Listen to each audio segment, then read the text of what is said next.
अस्सलामुअलैकुम नाज़रीन, JN news HD के साथ मैं हूं नाइला भट्टी। नजर डालते हैं आज की अहम खबरों पर।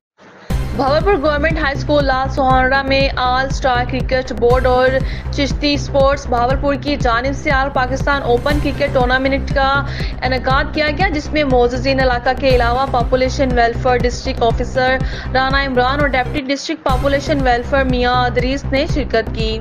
गवर्नमेंट हाई स्कूल लाल सोहानरा में ऑल स्टार क्रिकेट बोर्ड और चिश्ती स्पोर्ट्स भावलपुर की जानिब से होने वाले क्रिकेट टूर्नामेंट में population welfare district officer Rana Mohammad Imran और डिप्टी डिस्ट्रिक्ट मियां अदरीस ने शिरकत की। महकमा पॉपुलेशन वेलफेयर की जानिब से नौजवानों में सेहतमंद सरगर्मियों पर मबनी बैनर्स भी अवेजा किए गए। इस मौके पर महकमा पॉपुलेशन वेलफेयर भावलपुर की जानिब से नौजवानों में आगाही किताबचे और ब्रोशर भी तकसीम किए गए और नौजवानों में वॉल क्लॉक भी तकसीम किए गए। इस मौके पर मज़कूरा महकमा district population welfare officer Bahawalpur का कहना था कि सेहतमंद मुआशरे की तकमील के लिए सेहतमंद दिमाग होना बेहद ज़रूरी है, जो सिर्फ खेलों को फ़रोग़ देने से ही मुमकिन है।